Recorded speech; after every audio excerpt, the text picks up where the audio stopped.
Thank you very much, Chairman Crawford and Ranking Member Hymes. Members of the committee, thank you for the opportunity for us to be here to present the 2025 Annual Threat Assessment.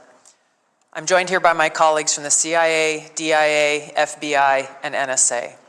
Our testimony today offers the collective assessment of the 18 U.S. intelligence elements making up the U.S. intelligence community and draws on the intelligence collection and information available to the IC from open source and private sector and the expertise of our analysts. It evaluates what the IC assesses most threatens our people and our nation's ability to live in a peaceful, free, secure, and prosperous society. As you know very well, we face an increasingly complex threat environment that is threatening us here at home and our interests abroad. I'll begin by focusing on what most immediately and directly threatens the United States and the well-being of the American people: the non-state criminal groups and terrorists putting American lives and livelihood at risk. I'll then move on to focus on the key nation states who have the capability to threaten our security and the interests of the United States. Cartels, gangs, and other transnational criminal organizations in our part of the world are engaging in a wide array of illicit activity, from narcotics trafficking to money laundering, to smuggling of illegal immigrants and human trafficking, which endanger the health, welfare, and safety of everyday Americans. Based on our latest reporting available for the year-long period ending October 2024, cartels were largely responsible for the deaths of more than 54,000 American citizens due to synthetic opioids. Mexico-based transnational criminal organizations are the main suppliers of illicit fentanyl to the U.S. market and are quickly adapting to enforcement and regulatory pressures by using multiple sources and methods to procure precursor chemicals and equipment, primarily from China and India, many of which are dual-use chemicals used in legitimate industries.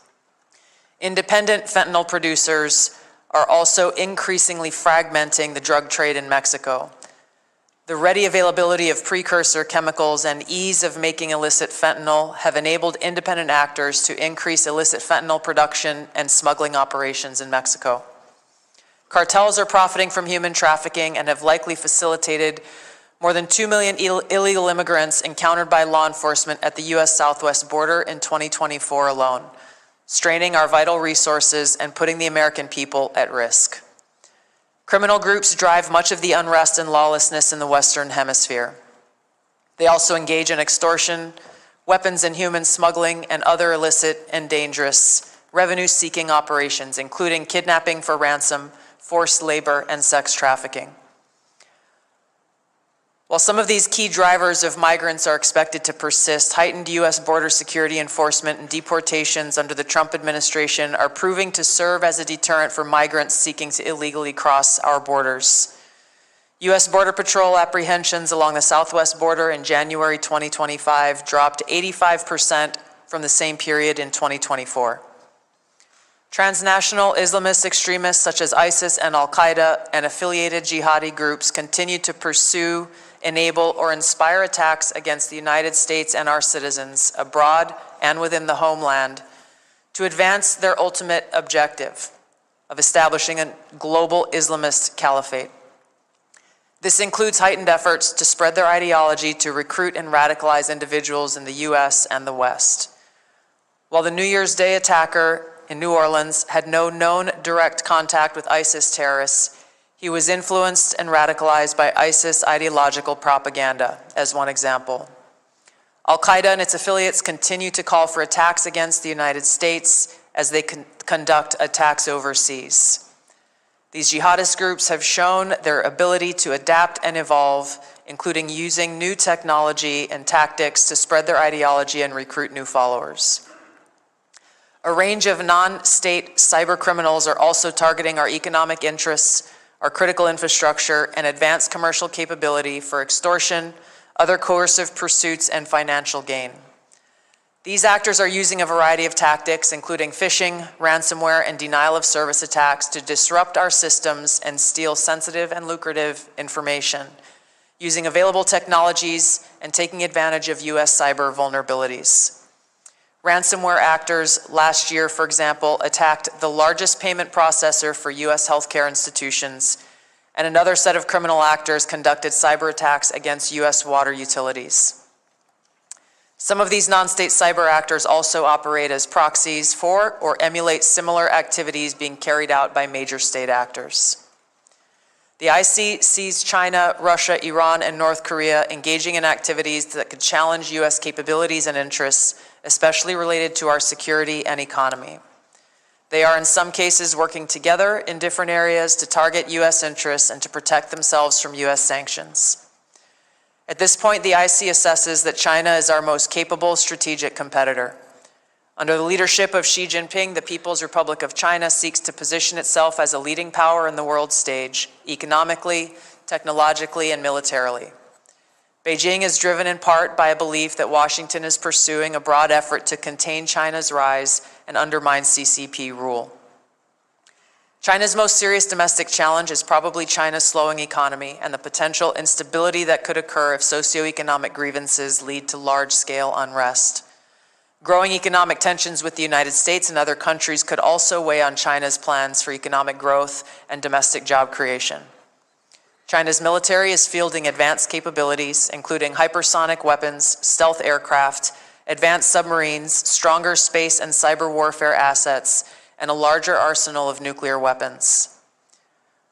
While it appears they would like to develop and maintain positive ties with the United States and the Trump administration to advance its own interests and avoid conflict, China is building its military capability in part to gain an advantage in the event of a military conflict with the United States around the issue of China's efforts towards unification with the Republic of China or Taiwan.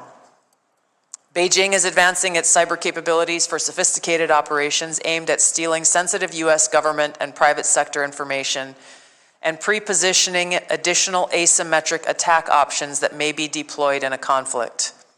China's cyber activities have been linked to multiple high-profile breaches, including last year's massive compromise of U.S. telecom infrastructure, commonly referred to as Salt Typhoon. Beijing currently dominates global markets and strategically important supply chains, for example, with the mining and processing of several critical minerals.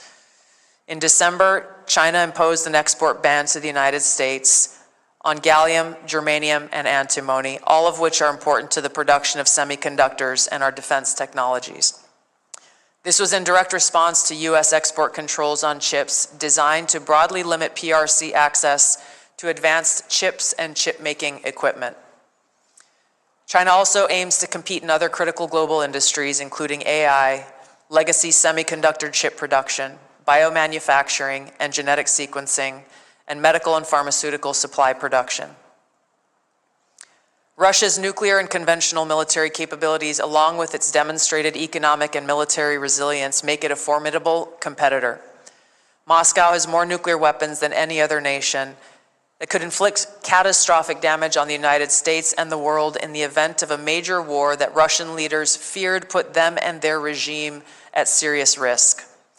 In late 2024, Russia announced updates to its public nuclear doctrine, expanding the conditions under which Russia would consider using nuclear weapons. Russia is building a more modern and survivable nuclear force designed to circumvent U.S. missile defense through reliable retaliatory strike potential. It intends to deter the U.S. by holding the U.S. homeland at risk and by having the capabilities to threaten nuclear war in a conflict. Russia's developed advanced cyber capabilities and has attempted to pre-position access to U.S. critical infrastructure for asymmetric options and make it a persistent cyber threat. Russia's cyber activities have been linked to multiple high-profile breaches, including the 2023 hack of Microsoft. Russia is also fielding new capabilities in anti-satellite weapons meant to degrade U.S. and allied space infrastructure. Among Russia's most concerning developments is a new satellite intended to carry a nuclear weapon as an anti-satellite weapon, violating long-standing international law against such activity and putting the U.S. and global economy at risk. Iran continues to seek to expand its influence in the Middle East, despite the degradation to its proxies and defenses during the Gaza conflict. Iran has developed and maintains ballistic missiles, cruise missiles, and UAVs, including systems capable of striking U.S. targets and allies in the region. They've shown a willingness to use these weapons, including during a 2020 attack on U.S. forces in Iraq and in attacks against Israel in April and October 2024. Iran's cyber operations and capabilities also present a serious threat to U.S. networks and data. The IC continues to assess that Iran is not building a nuclear weapon, and Supreme Leader Khamenei has not authorized the nuclear weapons program that he suspended in 2003. We continue to monitor closely if Tehran decides to reauthorize its nuclear weapons program. In the past year, we've seen an erosion of a decades-long taboo in Iran on discussing nuclear weapons in public, likely emboldening nuclear weapons advocates within Iran's decision-making apparatus. Iran's enriched uranium stockpile is at its highest levels and is unprecedented for a state without nuclear weapons. Iran will likely continue efforts to counter Israel and press for a U.S. military withdrawal from the region by aiding, arming, and helping to reconstitute its loose consortium of like-minded terrorist actors, which it refers to as its axis of resistance.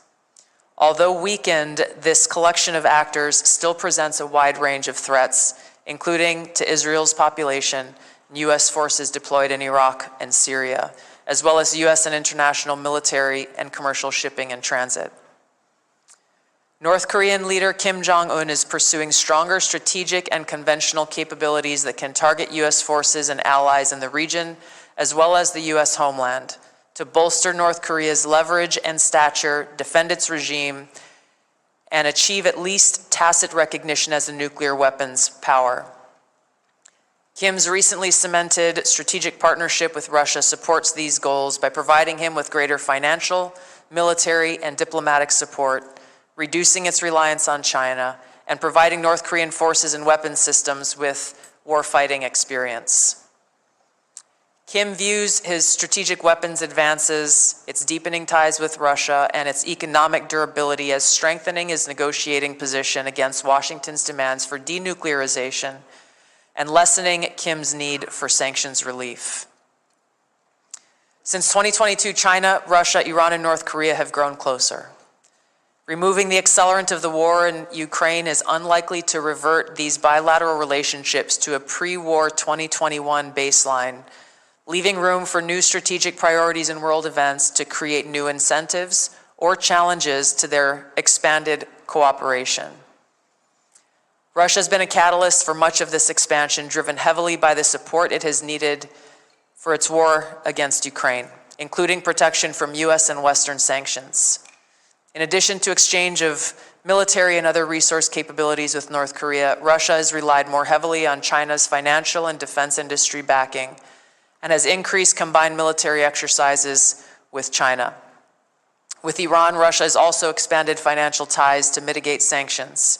Iran has become a critical military supplier to Russia, especially of UAVs, in exchange for Russian technical support for Iranian weapons, intelligence, and advanced cyber capabilities. The threats that we see to the U.S. to U.S. national security are both complex and multifaceted. In closing, I want to address briefly the Signal Chat issue that I know many of you are concerned about. The President and National Security Advisor Waltz held a press conference yesterday with a clear message. It was a mistake that a reporter was inadvertently added to a Signal Chat with high-level national security principals, having a policy discussion about imminent strikes against the Houthis and the effects of the strike. The National Security Advisor has taken full responsibility for this, and the National Security Council is conducting an in-depth review along with technical experts working to determine how this reporter was inadvertently added to this chat.